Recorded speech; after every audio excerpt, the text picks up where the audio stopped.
One. Hello and welcome to Hometown University's One Thing. My name is Ben Rogers. I co-host this thing with Mr. Dean Cheatham, but our schedules have been a little bit different recently, so we're kind of riding solo with this. But today I am excited to welcome my good friend, I would even call him a mentor and an outstanding realtor, Blakely Smith, to the One Thing. Blake, how you doing today, brother? I'm doing well. Thanks for having me. Yeah, man, absolutely. Why don't we get this thing started real quick with just a short bio on you from you. Well, I've been in the business 16 years this year. Next year will be start of the 17th. I've really enjoyed it. It has all panned out kind of like I thought it would or hoped it would, kind of as planned. And a little bit more free time in my life right now that I'm trying to raise some kids and still being able to list a lot of properties, which has been a blessing because seems like working on the buyer side these days is a little bit tough, but everything's going well. I mean, it's a crazy market, and I'm having fun in it. Tell the listeners real quick how you got recruited to Hometown Realty. Where did Mike Chenault meet you? He met me on a fishing boat. So he fished with me several times. I was a mate on a charter boat down in Reedville in Northumberland County in Northern Neck, and he kept asking me to come to work with him, and I kept wanting to fish, and finally me and the captain had a disagreement, and I called him and he said, "Come on." So it's been like that ever since. I bet you and Mike don't ever have any disagreements. Your new captain, does he? Pretty much never. No. It's just like the same mateship I had before. I just do what the captain says. There you go. Blake, that's awesome. Well, thanks for being with us today. I know folks can learn a lot from you and a lot more than they'll learn from you than just the 10, 15 minutes we'll spend together today. But the big thing we're trying to go for is this. There's a lot of different things that we learn through Hometown's training courses and your experience as a realtor, and tons of things that you could pass on to teach other people. But if you could boil everything you've learned down to one thing, one piece of advice that you would give maybe a new realtor, what would that be? I would say that one thing would be consistency. I feel like if you are consistent in what you want to be good at and following through on showing up every day, I feel like it's really hard to not be successful if you're in the game every single day.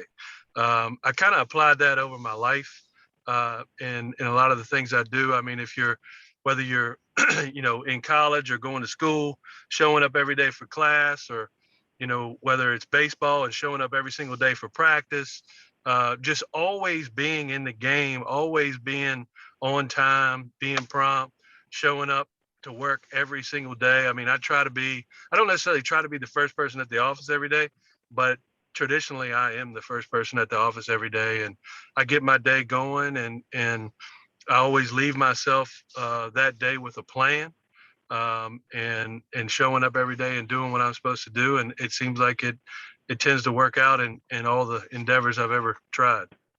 I want to repeat something you just said that I think is so important. You said that it's hard to not be successful if you're in the game every single day, and oh, how true that is, right? Yeah, it's kind of like, it's kind of what I pride myself in. You got to be there. If you're not there, it's kind of hard to win. But if you're there, it's a lot easier to win. I was talking to my Buffini coach years ago, and he was talking about his brother who was in, I don't know, medical sales or pharmaceutical sales or something like that. And he was in a bit of a plateau in his career, but my coach, who was kind of coaching up his brother, was well, like, what do you do for lunch most days? He's like, well, I usually just grab something on the road, to my next appointment or whatever. He's like, why don't you start eating lunch in the hospital or in the hospital cafeteria, because that puts you in the game every single day, right? You have to be present with those people. So I know you're one of the guys that you work your COI quite often, don't you?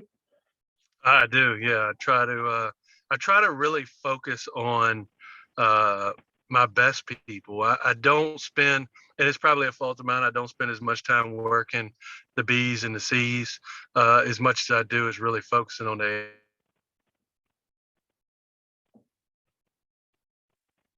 You there? Yeah, sorry, broke up. Say the last thing we heard was that you don't spend as much time focusing on the B's and the C's. Yeah, I don't spend as much time focusing on the B's and the C's, but spend most of my time on the A's and really trying to cultivate the folks that send me the majority of the business. Absolutely. And Blake, just I guess off the top of your head, you probably sell how many houses a year? On average, I would say 65 to 85 a year. 65 to 85. And obviously, you take into consideration some repeat clients here and there and all that good stuff. But the long story short is that you have a ton of clients over the past 17 or 18 years. Yet we just spoke before we started this recording, and you're doing pie deliveries this week to only 10 people, which I understand the method behind that. Explain that a little bit further and tell us maybe about those 10 people and the relationships you have with them. So, I mean, those 10 folks, I mean, they're sending me, at least 2 to 3 referrals a year that I'm closing. So, I mean, that's over a third of the business traditionally that I'm getting every single year. So I'm trying to keep those people really, really close to me. And another thing I really try to focus on when I'm in a transaction is to have a ultra smooth transaction, because the easiest way to get referrals is to have them happy at the end of the day. If they're not happy at the end of the day, it's really hard to get them to give you more people. Well, what we've learned over the years, the easiest person to generate a referral from is a current client, because they get to see you live and in action working for them. Yeah. Easier for them to talk to their friends about it. Talk to us a little bit more about consistency. Let's talk from the lead generation angle. What tactics do you use in lead generation, and how are you consistent with that? I mean, I'm a big fan of notes. I think the notes are very personal. I love getting one in the mail. Cindy Overton sends me one every year for my birthday, and it's really my favorite one to open, because she's the only person that has ever sent me, since I've known her, or since she became manager, that has sent me a birthday card every single year. So she probably didn't know that, but it's pretty cool that I look forward to that every year. So I feel like my clients are the same way, and when they get a handwritten note, they read it.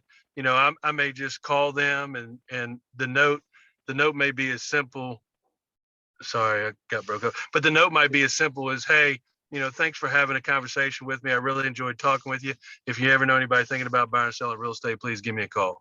And it's just a simple note to thank them for their time, and, just one more touch and ask them for a referral. Absolutely. And from the consistency angle, or with that theme in mind, it's kind of like we have it stacked, this note on top of another lead generation activity. You see somebody face to face, you write a note. You make a call, you write a note. You go to an event, you see somebody, you write a note. You sell a house, you write a note. Thanks for the referral, whatever it is. This personal handwritten note adds that personal touch, like you said. And what it really does is it anchors that relationship down and says, I'm here to work for you, right? No, you're 100% correct. I mean, it's just, I think it's the most personal thing you can do, maybe other than a pop by. I do like pop buys. I try to pop by my probably 10 to 15 best clients pretty consistently. And a lot of those people I see on a regular basis anyway. But doing a separate pop by when I just come by myself and spend 15 minutes, I try not to do too many plop buys, because you know how they are. That's right. A couple hours later, you're still there. But anyway, it's all about being consistent. Another thing for me in the consistent realm is I consistently have a plan every single day for the next day when I leave the office. So that helps me a ton. So when I show up early, I already got my plan consistent in my business. I love the idea that you don't leave the office today without having a plan for tomorrow. And I think that's a great rule of thumb for anybody in any business. But let's talk about what you do when you get to the office. I'm sure there's some consistencies there in how you start every workday. Well, I've kind of changed over time, every single day. Back in the day when I didn't have as much business, I always focus on starting off with the prospecting and nailing down a couple lead generation activities. Whereas now I'm focusing on the income producing activities would be my first thing, whether it's writing a contract, taking the listing, let's get that out of the way. And then let's focus on the prospecting after that. That's right. And like you said, a lot of your prospecting now is done by way of referrals from current clients and repeat business, because you're out there doing a great job for them every single day on a consistent basis.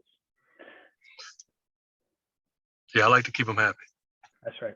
Kind of the last part of this, Blake, that I want to talk about with you is we spoke about last week in our partners meeting about this new mentorship program we're rolling out. And I think that whether you're, no matter what level of business that you're in, everybody needs a mentor. So I'm curious on maybe who some of your mentors have been over the years as it pertains to consistency. Who have you seen, whether in the real estate business or not, that it is proven to be a consistent force that's motivated you? When I first got into business, of course, Mike, I mean, I'm around Mike all the time. I really respect what he's done and what he's built from, all the endeavors that he's involved in. But I tell everybody this when they get into business. I said, you need to go to Dean's objection handling class. That was a big thing for me because I was so worried that when I first started, when people would ask me questions, I wouldn't be able to answer them. And pretty much in an hour, Dean can pretty much give you pretty much 90% of the objections that you're going to get and how to handle them in that one class. So that was a big confidence builder for me in going to Dean's objection handling class. So I really try to stress to all the new agents on our team, like, this is the one thing, so to speak, no pun intended here, that you can't miss, because if you don't know how to handle objections, you can't get to the finish line and get somebody to sign a piece of paper. That's right.